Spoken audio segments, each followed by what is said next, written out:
Sur l'indice dollar, on est sur la dernière zone de rebond à court terme. Il faut vraiment avoir un rebond aujourd'hui pour pas faire un retournement sur la semaine prochaine, par exemple. Aujourd'hui, vendredi, en dernier jour de la semaine et donc de la bougie weekly.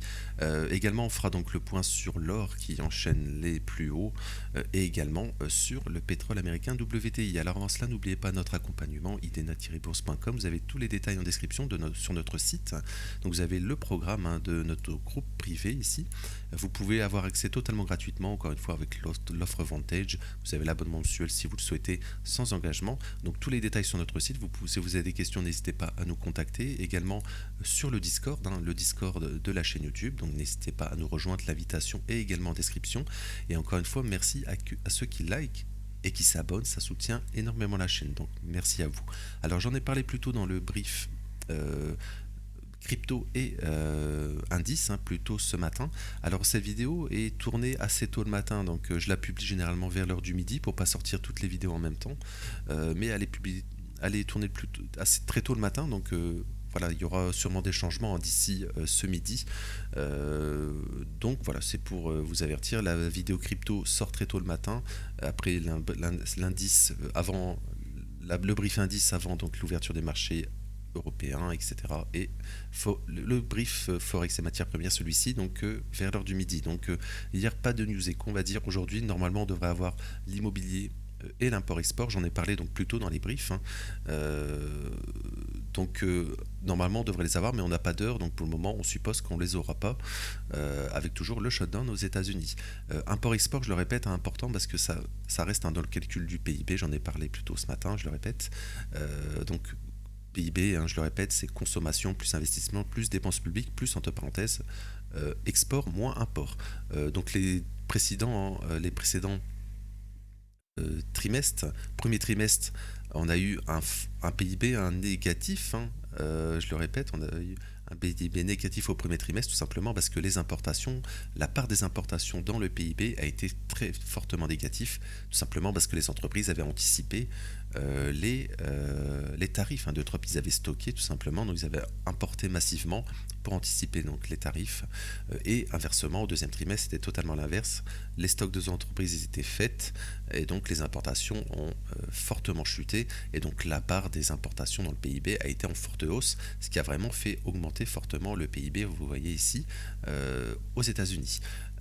Donc, fin de la partie macro, on va dire. Ça, j'avais fait des vidéos, macro, etc. Dessus, donc n'hésitez pas à les voir. Donc sur l'indice dollar, donc le dollar continue. Donc le dollar est vraiment sur une limite, on va dire, parce que pour le moment, on est ici dans ce Fair Value Cap Daily.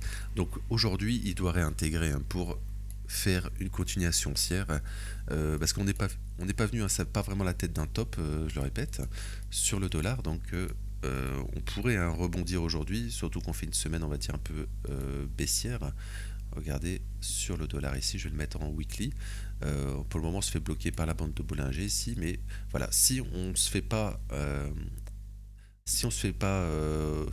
un nouveau sommet, si on rebondit pas aujourd'hui, pardon, alors là on pourrait avoir une continuation baissière sur le dollar. Donc attention sur le dollar. À court terme, une zone très importante à court terme ici sur le dollar. Voilà, donc il n'y a pas trop de choses à dire théoriquement pour avoir un rebond aujourd'hui, ce qui voudrait dire que l'euro USD rebaisse. Mais voilà, là on est vraiment, on est revenu dans ce fair value gap encore une fois, mais le fait qu'on n'ait pas venu prendre le plus haut de la semaine passée et qu'on fait l'inverse finalement, on est parti là c'était le plus bas de la semaine passée, enfin il y a 2 semaines, pardon, plus bas d'il y a 2 semaines. Donc voilà, ici plus haut de la semaine passée, non, de plus bas des 2 semaines, pardon, ici. Voilà, oui, c'était de la semaine passée, ici, plus bas de la semaine passée. Donc voilà, on n'est pas venu on est toujours dans ce range en fait de la bougie de la semaine passée. Donc voilà, on range sur le dollar ici. Voilà, il faut vraiment, voilà, on a ce range ici. Pour le moment, on retrace. On pourrait, pourquoi pas, rebondir aujourd'hui. On a un fair value gap daily maintenant, donc attention, faire une continuation baissière pour prendre le plus bas de la semaine passée. Et attention, voilà, parce que si on perd le fair value gap ici, comme je viens de dire, on va aller plus bas, hein, tout simplement. Et là, on pourrait donc retracer toute cette hausse, et théoriquement, on pourrait toujours avoir un sommet ascendant ici, hein, dans cette zone. Voilà, faire comme ça pour ensuite aller chercher le plus haut donc de la semaine passée ensuite. Mais ça se fera. Je doute que ça sera aujourd'hui, hein, qu'on fera le plus bas plus haut ou inversement. Voilà, ça sera sur la semaine prochaine, voire dans les 2 prochaines semaines. Donc sur l'euro USD ici, euro USD, voilà, donc on fait l'inverse, hein, tout simplement. Pour le moment, on a un rebondi, hein. La bande de Bollinger ici supporte le cours, encore une fois. Donc attention, tout simplement, on pourrait avoir la continuation haussière en weekly ici, ou tout simplement on contourne, hein, on contourne pour ensuite enchaîner donc un peu plus bas. Donc on n'est pas venu, hein, prendre les lots ici sur l'euro USD, alors que sur le dollar on l'a fait ici. Voilà, on n'est pas venu, hein, ici, on s'est arrêté juste avant. Donc voilà, on pourrait supposer que on pourrait donc au moins revenir chercher dans ce fair value gap ce plus bas, et donc, hein, faire un rebond sur le dollar. Alors l'or, voilà, l'or continue, hein, à la hausse encore une fois.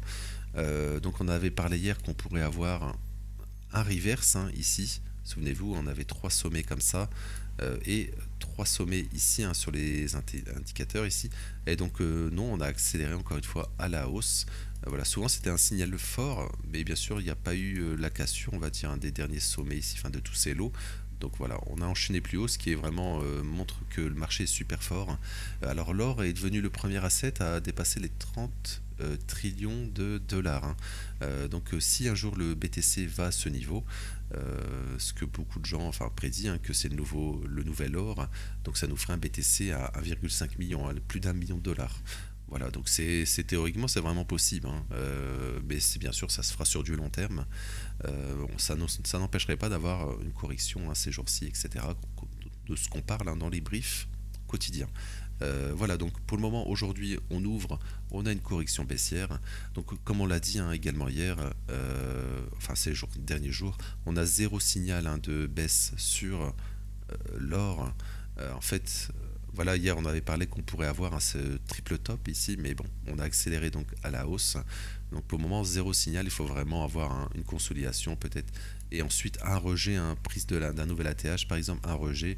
Il faut vraiment avoir une config. On avait parlé, hein, qu'il faudrait par exemple ça, un fair value gap baissier, par exemple, revenir dedans pour ensuite une continuation baissière, ou tout simplement une consolidation comme ça, un nouvel ATH ici, et là avoir eu par exemple le rejet, hein, l'accélération baissière, là on aurait eu un signal de top, hein, sur l'or, mais on l'a cassé et on a accéléré à la hausse. Donc encore une fois, je pense que d'ici la fin de l'année on aura une forte correction sur l'or, enfin forte, au moins une réintégration des bandes de Bollinger, hein, je le répète, on est totalement hors dans toutes les unités de temps longues, c'est-à-dire mensuelles, trimestrielles, semestrielles et annuelles aussi, hein. Ça, j'en ai parlé plein de fois. Donc, je pense qu'on pourrait avoir une correction, hein, d'ici la fin d'année. Donc, attention, sur l'or. Surtout, on ouvre le trimestre. Encore une fois, on enchaîne à la hausse.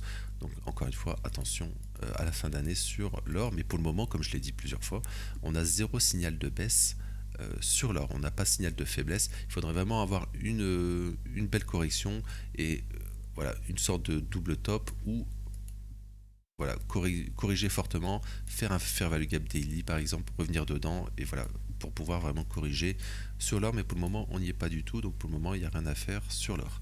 On va enchaîner sur le pétrole, hein. Donc le pétrole, on continue à la baisse. Donc hier également, hein, on a bien accéléré à la baisse, on a donc cassé le plus bas. Aujourd'hui on continue, on accélère. Donc voilà, nous, il n'y a rien qui change, hein. Le WTI, on en a parlé depuis des semaines, des mois, depuis, hein, depuis le cessez-le-feu en Iran ici. On a donc fortement retracé, on est revenu ici dans ce fair value gap, on s'est fait rejeter. Donc on en avait parlé plein de fois également, on avait ces consolidations, on a la manipulation, l'accélération également ici. Manipulation, l'accélération baissière. L'objectif c'était de prendre ces lots minimum ici, donc à 60 on est venu, et donc l'objectif c'est toujours le même, c'est de prendre les deux lots ici, hein, vers les 55 dollars ici. Voilà, c'est toujours l'objectif sur le pétrole, et on fait ça encore une fois en début de mois, enfin on est mi-octobre actuellement. On fait début de mois, début de trimestre, donc attention, hein, sur le pétrole, parce qu'on pourrait, hein, voilà, on est en trimestriel, je vais aller rapidement. On a la bande de Bollinger ici qui va soutenir le cours, hein, ici. Donc attention à cette prise de plus bas en trimestriel. Voilà, je pense qu'on pourrait avoir, on serait dans fair value gap en plus trimestriel ici. Donc on pourrait avoir un autre bottom sur le pétrole, hein. Et ça serait peut-être même une belle opportunité pour rentrer sur le pétrole pour faire du moyen terme, par exemple du swing. C'est ce qu'on fait, hein, sur le groupe privé. Je le répète. Donc voilà, attention, hein, pourquoi pas terminer ici, début du mois de novembre, aller chercher tous ces plus bas ici, etc. Et là, on pourrait peut-être avoir un rebond fin d'année et début d'année prochaine. Je vais m'arrêter là pour aujourd'hui, donc j'espère que ça vous aura plu. N'hésitez pas donc à liker, vous abonner, ça soutient énormément la chaîne. Je vais vous souhaiter donc une bonne fin de semaine, un bon vendredi, et merci.